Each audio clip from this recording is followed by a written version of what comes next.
I heard recently, Glory found, I can't remember what the study was, but so humans in general, trust the information from the person who speaks the most in a group, even if their information is incorrect and always wrong. They will actually still trust that person as more credible, whoever just takes up the most airtime. That That's explains interesting. so much. Yeah. One of the things that I've been really thinking about a lot with this is how when these systems were put into place, we didn't take in any of the cognitive errors that the brain has in their construction. I think that this has led to some of the more problematic aspects of modern life. We have a negativity bias. Yeah. We evolved out on the plains where, you know, if there is a lion, that needs to be all that you care about. Nothing else really matters except for that lion that might eat you. And so our brain will in and fixate on any negative information.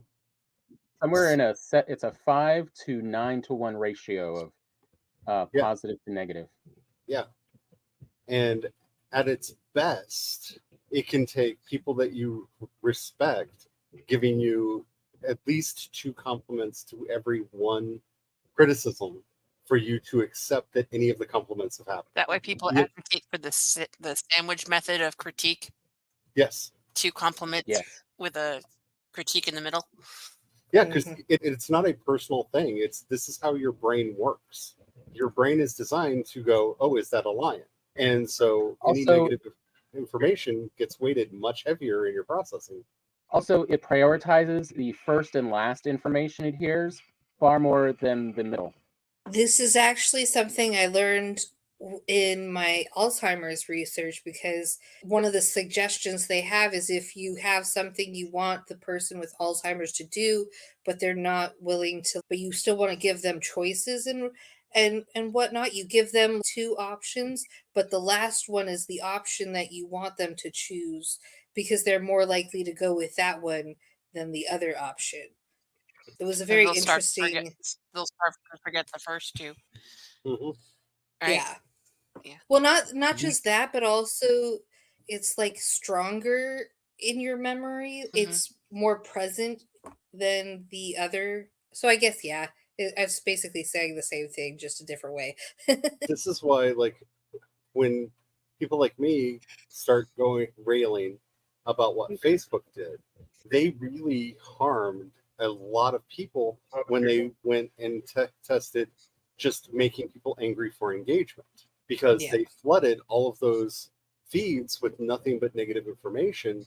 And that has very serious and long lasting psychological effects on people and will affect how they process information going forward. Yeah. Hmm.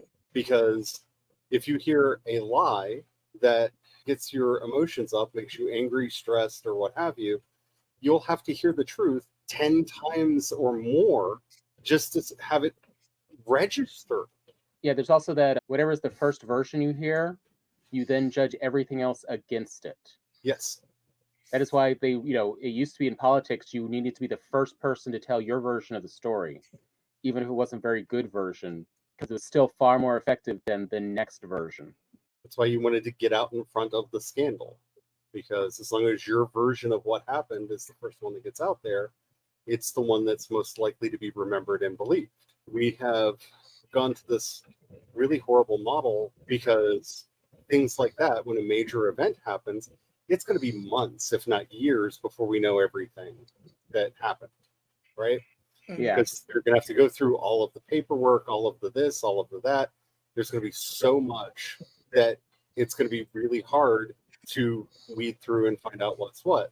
And it's really tempting to go, oh, new information has come to light. Let me look it up and see what it is, right? But almost invariably, the first information will be wrong and will need to be corrected. But once you get it inside your noodle, it's the one thing that I am very much a free speech person, and I do not want this to be taken as I am not a free speech person. But because of how our brains work, there needs to be some kind of stricture put on how we treat breaking news events because we can do a lot more harm by putting the wrong information out first and people accepting it as gospel truth. Yeah. Yeah. Even for things like 9/11, there are a lot of things that people remember as if it happened because they were misreported in the moment when everyone was tied to their televisions trying to figure out what was going on. But those initial news reports were wrong, but people still remember them and quote them as if they absolutely 100% happened. I don't think it needs to be I don't know that that's something you can legislate without getting into weird totalitarian issues, but it needs to be part of the plan if you want to be seen as a reputable news agency. That you need to have a very public policy on how you handle any breaking news event. When in doubt, the answer to a lot of American problems is let's take a page out of the regressive playbook, and why don't we just roll back all the changes that Reagan made? Yeah. Including the news that laws that were in place up until Reagan. Yeah. Maybe also make it somehow very expensive to call yourself a news company if you do not primarily report the news. I truly believe that if you're going to be called news, that there should at least be something like the Bar Association or some kind of like the medical board has. Like you can't call yourself a doctor or a lawyer without some form of due diligence system in there. The Journalism Board of Ethics. Yeah, there really needs to be something because I have no problems with people spouting their opinions. Opinions are what opinions are. They're like editorializing.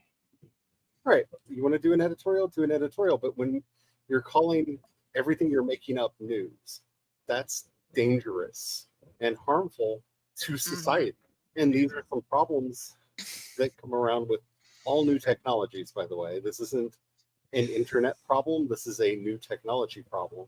Is people assume, well, this will only be, I would never use it that way, so why would anybody else ever use it that way? Versus, the answer in the end is lowest common denominator that makes them money. Yeah.